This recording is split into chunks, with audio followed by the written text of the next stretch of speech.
آداب دوستو، CEC کے اردو افسانہ لیکچر سیریز میں آپ کا استقبال ہے۔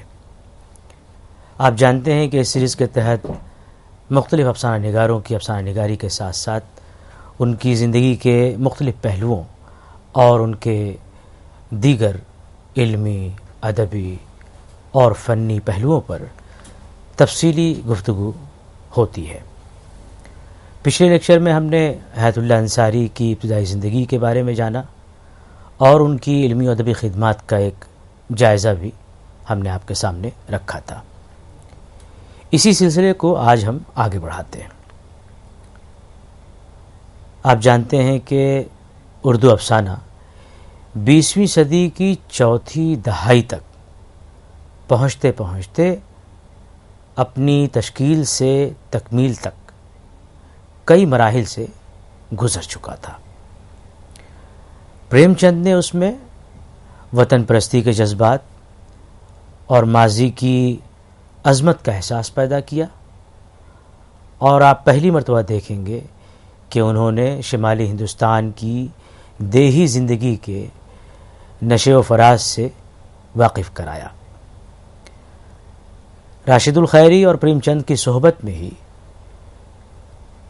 اردو افسانے نے رومانوی دنیا کی سیر بھی کی اور اظہار کے نئے پیرائے بھی تلاش کیے اور خود کو زندگی کی دھڑکنوں سے قریب بھی کیا۔ پریم چند نے اردو افسانے کے تمام امکانات کو بروئے کار لایا، اسے زمین اور زندگی سے قریب تر کیا انہوں نے۔ ان کے علاوہ دوسرے افسانہ نگار بھی سامنے آئے اور ان میں سے بیشتر نے افسانے سے زندگی کی تفسیر اور اس کی ترجمانی کا کام لیا ہے اور حقیقت نگاری کی روایت کو آگے بڑھایا۔ ان افسانہ نگاروں میں حیات اللہ انصاری خاص اہمیت کے حامل ہیں، یعنی جو اردو میں حقیقت نگاری کی جو میلان اور جو رجحان ہے، ان رجحان اور میلان کو آگے بڑھانے میں اس کو فروغ دینے میں پریم چند ہیں، راشد الخیری ہیں، سدرشن ہیں، اعظم کریوی ہیں، علی عباس حسینی ہیں۔ ان تمام لوگوں نے حقیقت پسندی کو اردو افسانے میں رائج کیا تھا اور حیات اللہ انصاری اسی سلسلے کو آگے بڑھا رہے تھے۔ ان کا جو پہلا افسانہ تھا بوڑھا سود خور، انصار اور انسان کے استحصال کی جو دردناک تصویر پیش کرتا ہے، وہ کہنا چاہیے کہ سفاک حقیقت نگاری کی ایک بین مثال ہے۔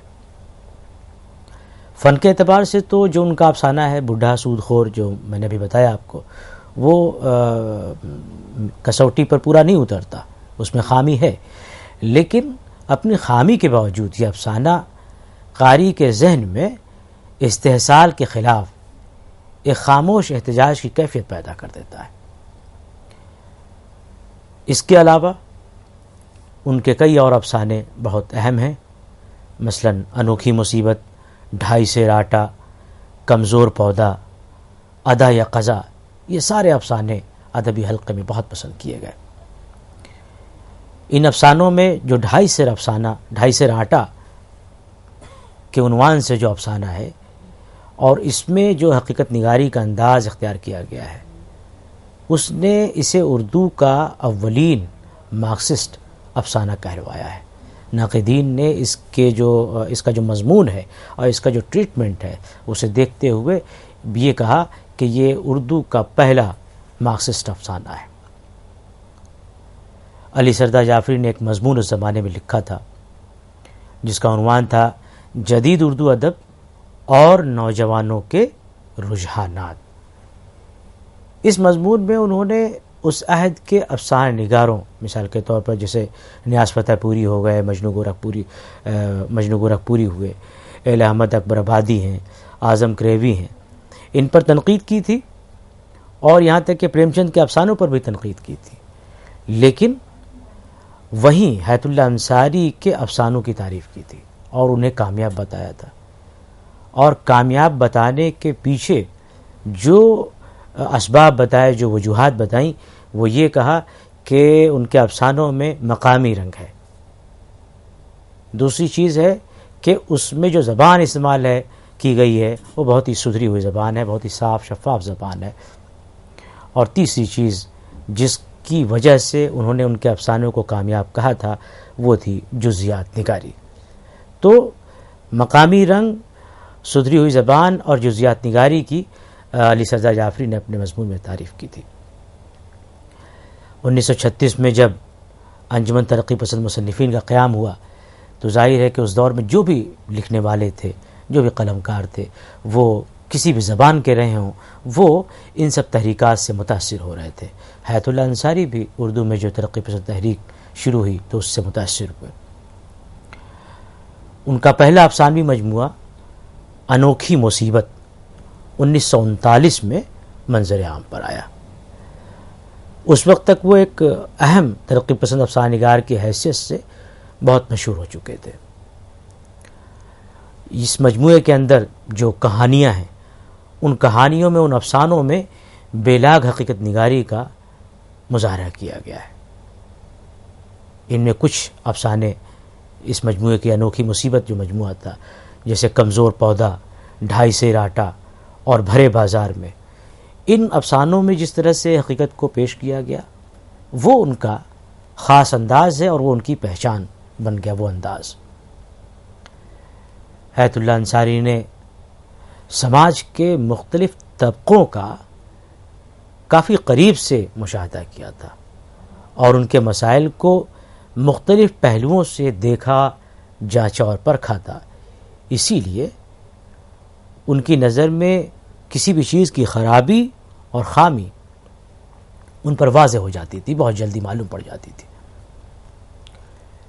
ایک غیر مصلحت کوش سیاسی کارکن اور ایک ہمدرد مخلص صحافی کی حیثیت سے انہوں نے جو ہندوستان کا پولیٹیکل سینیریو تھا، پولیٹیکل سسٹم تھا، اس میں کئی نشے و فراز دیکھے،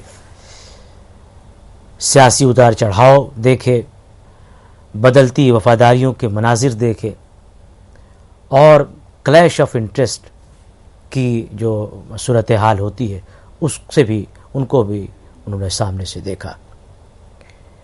اسی لحاظ سے ان کے سماجی شعور کی جڑیں کافی گہری ہیں. ان کا سیاسی ادراک بہت تیز ہے اور انہیں کہنا چاہیے کہ تاریخی بصیرت بھی حاصل ہے.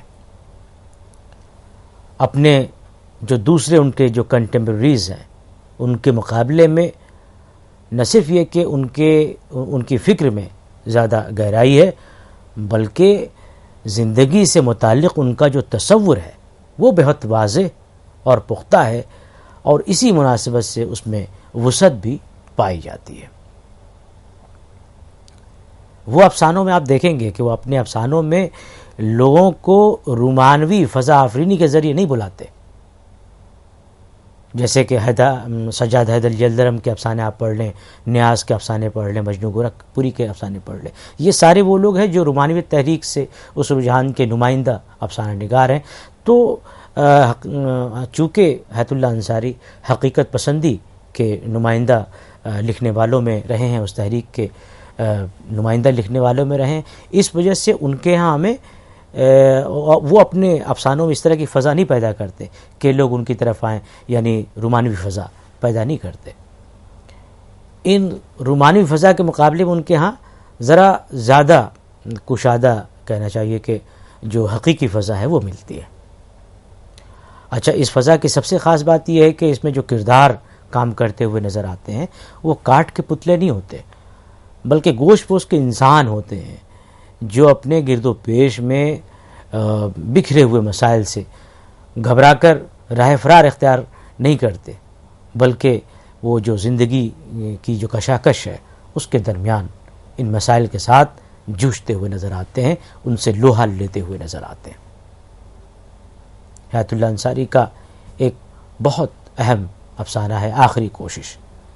یہ بلکہ صرف ان کا ہی افسانہ نہیں ہے، بلکہ آپ دیکھیں کہ اردو افسانے کا ایک طرح سے اردو ادب کا شاہکار افسانہ کہہ سکتے ہیں. اس افسانے میں انہوں نے مادہ زاد حقیقت کو فن کے سانچے میں ڈھال کر کے پیش کیا ہے. ان کے افسانوں کا جو سروکار ہے وہ ہے سماج کے دبے کچلے، محروم اور پسماندہ لوگوں کو ان کے صحیح سیاق میں حقیقی خد و خال کے ساتھ کامیابی سے پیش کرنا. آپ ان کے جب کردار پڑھیں گے تو آپ کو یہ نظر آئے گا کہ شروع میں جب کہانی شروع ہوتی تو ان کا کردار ایسا معلوم ہوتا ہے کہ وہ اپنی فطری خواہشات پر اور جو ان کے بنیادی تقاضے ہیں، ان کی ضروریات ہیں، ان کی تکمیل میں وہ ذرا ہچکچاتے نظر آتے ہیں، تکلف برتتے نظر آتے ہیں. اور تکلف بیسیکلی وہ یہ بنیادی طور پر وہ بچتے ہوئے نظر آتے ہیں کہ کہیں مجھے برا نہ سمجھ لیا جائے. لیکن ایک طرف یہ ہوتا ہے کہ وہ اپنے آپ کو بچاتے ہیں، دوسری طرف یہ ہوتا ہے کہ ان کی جو داخلی کشمکش ہے ان کرداروں کی، انہیں بہت ہی مضحک صورتحال سے دوچار کراتی ہے. لیکن پھر آپ یہ دیکھیں گے کہ آخر تک پہنچتے پہنچتے افسانے میں وہ کردار، کہنا چاہیے کہ جلد یا بدیر، وہ اپنی اس جو بیجا سماجی کہنا چاہیے دباؤ ہے، اس دباؤ کو وہ اس سے باہر آ جاتے ہیں، اس دباؤ کو اپنے اوپر حاوی نہیں ہونے دیتے. اور اس طرح ایک وقت کے بعد افسانے میں وہ اپنی خواہشات اور ضروریات کے معاملے میں سماج کے ساتھ کوئی سمجھوتا نہیں کرتے، بلکہ اس کے مقابلے میں کھڑے ہو جاتے ہیں اور جو دوہرا رویہ سماج نے ان کے تئیں اپنا رکھا ہے اس کو وہ اس کا پردہ چاک کر دیتے ہیں. ایک طرح سے سماج کا جو کھوکھلا پن ہے اور اس کی جو منافقت ہے، اس پر انہیں عرفان حاصل ہو جاتا ہے ان کرداروں کو، اور وہ ہمارے سامنے بالکل اپنی اصلی زندگی میں نظر آتے ہیں. اسی طرح ان کا ایک بہت مشہور افسانہ ہے انوکھی مصیبت. انوکھی مصیبت کے بعد جو افسانے حیات اللہ انصاری نے لکھے ہیں، ان افسانوں میں حیات اللہ انصاری کا فن کچھ زیادہ نکھرا ہوا ہمیں نظر آتا ہے. بعد کے افسانوں میں ان کی انفرادیت نے ایک واضح شناخت بنا لی تھی، اور اسی شناخت نے انہیں اپنے دیگر ہم اثروں سے علیحدہ کیا ہے اور ممتاز بنایا ہے. آپ جانتے ہیں کہ حیات اللہ انصاری کی ایک حیثیت سماجی مصلح اور صحافی کی بھی رہی ہے. صحافت کے ذریعے بھی انہوں نے قوم و ملت کی خدمت انجام دی ہے، اور وہ ایک سماجی مصلح بھی تھے. اس لیے ان کی نگاہیں کسی بھی سماجی برائی کو بہت جلد دیکھ لیتی ہیں، اور اس کی تہہ تک پہنچنے میں انہیں زیادہ دیر نہیں لگتی. لیکن اس کے ساتھ، یعنی اس شعور کے ساتھ کہ وہ خرابی کو سمجھ رہے ہیں، اس کے باوجود جب وہ افسانے لکھتے ہیں تو وہ ناصح نہیں بنتے، وہ واز دیتے ہوئے نظر نہیں آتے، بلکہ وہ فن کے رکھ رکھاؤ کو پہلی ترجیح دیتے ہیں. وہ کسی برائی کو راست طور پر افسانے میں برائی کہہ کر کے نہیں پیش کرتے، برائی نہیں کہتے، بلکہ افسانوں میں جو مختلف واقعات ہیں ان واقعات کی ترتیب اس انداز سے رکھتے ہیں، ان واقعات کو اس انداز سے سجاتے ہیں کہ اس میں برائی کا ایک ہولسٹک جو تصور ہے وہ ہمارے سامنے آتا ہے، ایک ہمگیر تصور ہمارے سامنے آ جاتا ہے. اور افسانے کی جو تہ میں ان کا کہنا چاہیے کہ ان کی منشا ہے، ان کا مدعا ہے، وہ قاری کے دل پر اثر کیے بغیر نہیں رہتا ہے. مذہبی تفریق ایک بہت بڑا موضوع ہے ان کے افسانوں کا. مذہبی تفریق کی بنیاد پر آدمی اور آدمی کے درمیان کھڑی کی جانے والی دیوار کو بھی اس طرف یا اس طرف دیکھنے کے بجائے وہ آبجیکٹیوٹی کے ساتھ دیکھتے ہیں. دونوں طرف کی سچائیاں اور جھوٹ ان کے قاری کی نگاہ میں آ جاتے ہیں. ایک بہت اہم افسانہ اس موضوع پر، یعنی مذہبی تفریق کے مضحک پہلوؤں کو اجاگر کرتا ہوا ایک افسانہ انہوں نے لکھا تھا، پرواز. یہ ان کی بڑی فنکاری کا نتیجہ افسانہ، یہ افسانہ جو ہے ان کی فنکاری کا بڑی فنکاری کا نتیجہ ہے. اس افسانے میں فرقہ وارانہ تفریق جیسے نازک اور کنٹروورشل موضوع کو جس سادگی سے انہوں نے پیش کیا ہے وہ ان کا کمال ہے. کہیں بھی کسی طنز یا جملے کا استعمال نہیں، اور اس افسانے کو پڑھتے ہوئے قاری کو ایک عجیب سی مسرت اور بہجت کا احساس ہوتا ہے، لیکن اس کے ساتھ ہی افسانے کی روح میں جو گہرا طنز پنہا ہے، پوشیدہ ہے، وہ قاری کے دل پر اثر کیے بغیر نہیں رہتا۔ انسانیت کا علمبردار ہے، جیسا کہ اس سے پہلے لیکچر میں نے آپ کو بتایا تھا کہ وہ گاندھی آشرم گئے تھے، اور اپنی زندگی میں وہ 2 بار گئے تھے۔ ایک بار وہ اکیلے گئے تھے اور دوسری مرتبہ وہ اپنی اہلیہ کے ساتھ گئے تھے۔ وہاں ان کی جو تربیت ہوئی، اس تربیت میں انہوں نے یہ جانا کہ انسان کا اگر کوئی مذہب ہو سکتا ہے تو وہ انسانیت کا مذہب ہو سکتا ہے، اور اسی بنیاد پر انہوں نے اپنی پوری شخصیت کو ڈھالا، اپنی فکر کو ڈھالا، اور جب وہ ان کے افسانے بھی ہم پڑھتے ہیں تو ہم اس سے دوچار ہوتے ہیں کہ انہوں نے انسانیت کو سب سے اوپر رکھا۔ ان کا افسانہ ایک بڑا مشہور افسانہ ہے ماں بیٹا، اور ایک دوسرا افسانہ ہے شکر گزار آنکھیں۔ یہ تقسیم وطن اور فرقہ وارانہ فسادات کے تعلق سے یہ دونوں افسانے ہیں۔ تو یہ دونوں افسانے ان کے اسی انسانیت کی علمبرداری کے اعتقاد کو اور ان کے ایمان کے کہنا چاہیے کہ نمائندگی کرنے والے افسانے۔ تقسیم وطن کے نتیجے میں جو فرقہ وارانہ فسادات ہوئے، اس پس منظر میں رمزیہ پیرائے میں یہ لکھے گئے افسانے نہ صرف ان کے بہترین افسانے ہیں، بلکہ اردو افسانوں میں بہترین افسانوں میں ان کا شمار ہوتا ہے۔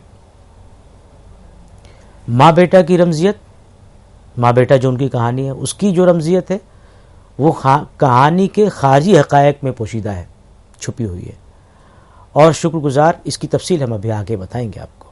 اور شکر گزار آنکھیں میں جو کربناک داخلی حقیقت ہے، ان داخلی حقیقتوں نے ایک عجیب و غریب کیفیت اختیار کر لی ہے، اور یہ داخلی کیفیت بھی جو شکر گزار آنکھیں میں ہے، وہ دراصل خارجی ماحول کی عطا کردہ ہے، اس کی پیداوار ہے۔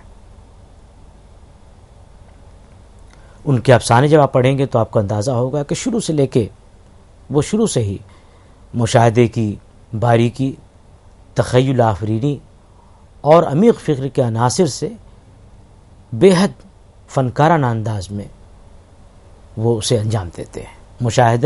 مشاہدہ، فکر اور تخیل کی یہ جو ایک تین چیزوں کی آمیزش ہوتی ہے، یہ ان کی جو تثلیث ہے، ان کے افسانہ نگاری میں اس تثلیث نے معنویت بھر دی ہے۔ اور یہ جو تثلیث ہے، ان تینوں کے آمیز ہونے کا جو ایک عمل ہے، وہ تینوں ایک دوسرے سے ایسے ہم آہنگ ہیں کہ ایک کے بغیر دوسرے کا تصور نہیں ہو سکتا۔ وقار عظیم نے ان کے بارے میں، ان کی اس تثلیث کے بارے میں، مشاہدہ، فکر اور تخیل کے بارے میں لکھا ہے کہ ان کے افسانوں میں مشاہدہ، تخیل اور فکر تینوں کی برابر کی جگہ ہے۔ ان میں سے صرف ایک چیز کے سہارے پر چلنا انہوں نے نہیں سیکھا۔ جہاں مشاہدہ ہے وہاں تخیل بھی ہے اور وہیں فکر بھی ہے۔ ان کا کوئی افسانہ ان تینوں چیزوں کی مدد کے بغیر مکمل ہی نہیں ہوتا۔ انکوٹ۔ یہاں یہ بات بھی یاد رکھنے والی ہے کہ وہ جو مشاہدات اور واقعات کو حیات اللہ انصاری سرسری طور پر اخذ نہیں کرتے۔ کوئی بھی واقعہ سامنے آ گیا، کوئی بھی چیز دیکھ لی تو اس سے کوئی نتیجہ اخذ کرنا، اس کے اپنے اوپر اس کو حاوی کرنا، وہ ایسا نہیں کرتے۔ سرسری طور پر وہ اسے ان واقعات کو نہیں لیتے، بلکہ انہیں اپنے تجربے کا ناگزیر حصہ بناتے ہیں۔ موضوع ان کی فکر کا پورا احاطہ کرتا ہے۔ کردار اپنے گرد و پیش کی فضا میں ابھرتے رہتے ہیں۔ ہاں، یہ بات ٹھیک ہے کہ انہوں نے افسانے کم لکھے ہیں، تعداد کے لحاظ سے آپ دیکھیں گے تو انہوں نے افسانے کم لکھے ہیں، لیکن یہ جو خصوصیات ہیں کہ کردار اپنے گرد و پیش کی فضا میں ابھر رہے ہیں اور موضوع ان کی فکر کا پورا احاطہ کر رہا ہے اور واقعات اور مشاہدات کو سرسری طور پر نہیں لے رہے ہیں، یہ جو ساری چیزیں ہیں، ان چیزوں نے ان کے افسانوں کے ٹریٹمنٹ کو بالکل ایک الگ سطح پر پہنچا دیا ہے۔ کم افسانے لکھیں لیکن معیاری افسانے لکھیں، اہم افسانے لکھیں۔ ان کے ابتدائی دور کے افسانے جنہیں اردو افسانے کے مشکل سے مشکل انتخاب میں، سخت سے سخت انتخاب میں جگہ مل سکتی ہے، ان میں سے کچھ افسانے یہ ہیں: 2.5 سیر سے آٹا، جیسا بھی میں نے ذکر کیا آپ سے، انوکھی مصیبت، بھرے بازار میں، اور بعد کے دور میں جو افسانے ہیں، جو مشہور افسانے، جو اہم افسانے ہیں: آخری کوشش، شکر گزار آنکھیں، ماں بیٹا، پرواز، کمزور پودا، ادا یا قضا، شکستہ کنگورے، سہارے کی تلاش، 12 برس بعد، بے وقوف اور موزوں کا کارخانہ وغیرہ. یہ بعد کے زمانے کے بہت اہم افسانے ہیں. افسانہ آخری کوشش کو بہت شہرت ملی. اس افسانے کو سفاک حقیقت نگاری اور حیات اللہ انصاری کے ذاتی تجربے کا عمدہ نمونہ کہا جا سکتا ہے. تو یہ تو وہ افسانے ہیں جو بڑوں کے لیے لکھے گئے، بڑوں کی زندگی سے وابستہ جو مسائل تھے، ملک و ملت سے وابستہ جو امور تھے، ان کے حوالے سے، اور جو ان کا جو معاشرتی شعور تھا اس کے ضمن میں یہ افسانے لکھے گئے. انہوں نے اس کے علاوہ بچوں کے لیے بھی افسانے لکھے. یہ ایک بالکل الگ کہنا چاہیے کہ بچوں کے لیے کچھ بھی لکھنا آسان نہیں ہوتا، چاہے جائے کہ افسانے کی بات، کیونکہ بچوں کے لیے جب آپ ادب تخلیق کرتے ہیں تو اس میں سب سے بڑا چیلنج یہ ہوتا ہے کہ آپ ان کی نفسیات اور ان کی دلچسپیوں کا خیال رکھیں. اکابرین میں آپ دیکھیں کہ محمد حسین آزاد نے، ڈپٹی نذیر احمد نے، مولانا حالی نے، اسماعیل میرٹھی نے، اور علامہ اقبال کے نام ان لوگوں نے بچوں کے لیے بہت ساری نظمیں لکھی. ڈاکٹر ذاکر حسین نے افسانے لکھے، کہانیاں لکھی بچوں کے لیے. اور اسماعیل میرٹھی تو خیر بچوں کا انہیں ادیبی اور شاعر کہا جاتا ہے. حیات اللہ انصاری نے بھی بچوں کی ذہنی نشو و نما کے لیے کہانیاں لکھی. ان کہانیوں میں بچوں کی ذہنی اور جذباتی ضرورت کو پیش نظر رکھا گیا ہے. جو زبان استعمال کی گئی ہے وہ ان کے لحاظ سے استعمال کی گئی ہے. ان کی کچھ کہانیاں ہیں، میاں خونخو، کالا دیو اور انوپ نگر، ایسی کہانیاں ہیں. ان کے علاوہ ان کی دیگر کہانیاں، ان کی دیگر اور بہترین نمائندہ کہانیوں میں سے کسی طرح سے کم نہیں ہیں. یہ کہانیاں اپنے دلکش انداز بیان اور بچوں کی نفسیات سے تعلق رکھنے کے باعث اہم ہیں. حیات اللہ انصاری کے حوالے سے ایک بات اور سمجھنے کی ہے کہ اردو افسانے میں آپ دیکھیں گے کہ سماج کے مختلف طبقوں کی طرز معاشرت اور ان کی تہذیبی زندگی اپنی پوری آب و تاب کے ساتھ ملتی ہے. ایک مثال کے طور پر احمد ندیم قاسمی کے افسانے دیکھ لیں، اس میں آپ کو دکھے گا کہ پنجاب کی دیہی جو زندگی ہے وہ ہمارے سامنے منعکس ہوتی ہے. اسی طرح سے منٹو کے افسانے آپ پڑھ لیں، آپ کو نظر آئے گا کہ وہ جو ممبئی کی شور شرابے والی زندگی ہے اس کا نقشہ ہمیں ملتا ہے. عصمت چغتائی کے افسانے پڑھ لیں تو وہ یو پی اور خاص طور سے علی گڑھ کے متوسط مسلم گھرانوں کی زندگی اور معاشرت کو خوش اسلوبی سے پیش کرتی نظر آتی ہے. حیات اللہ انصاری کا جو میدان ہے وہ ہندوستان کی سماجی پستی اور معاشی بدحالی ہے. لیکن اس کے باوجود یہ تو ایک جنرل فریم ورک ہے جس میں ان کو دیکھنے کی ضرورت ہے. اس کے علاوہ وہ خاص طور سے لکھنؤ اور اس کے قرب و جوار کے دیہی علاقوں کے مختلف مسائل کو اپنے افسانوں میں ڈھالتے ہیں. انہوں نے زندگی کو بہت قریب سے دیکھا ہے اور انہیں اس کی تلخیوں کا بھرپور احساس ہے.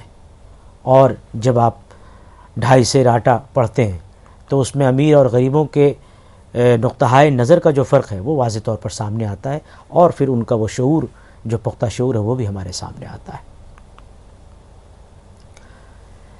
قصہ مختصر یہ کہ انہوں نے اپنے افسانوں میں انسانی زندگی کو درپیش مختلف مسائل کو برتا ہے. غربت و افلاس اور مجبوری و مظلومی کو جس انداز میں انہوں نے پیش کیا ہے اس میں طنز کے ساتھ ساتھ انسانی درد مندی کا احساس نمایاں ہے. سماج کے دبے کچلے لوگوں کی محرومی کو بھی وہ جس نگاہ سے دیکھتے ہیں وہ ہمیں خیر اور نیکی پر آمادہ کرتی ہے۔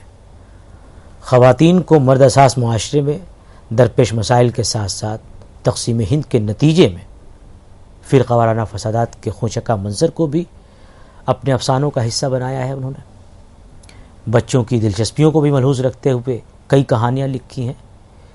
گویا ایک طرح سے انہوں نے زندگی کے وسیع و عریض کینوس کو اپنے افسانوں میں سمیٹنے کی کوشش کی ہے اور اس کے رنگا رنگ شیڈز کو اپنے مشاہدہ، فکر اور تخیل کی مدد سے اردو افسانے کے تجربے اور وجدان کا ایک ناگزیر حصہ بنا دیا ہے۔ بہت بہت شکریہ۔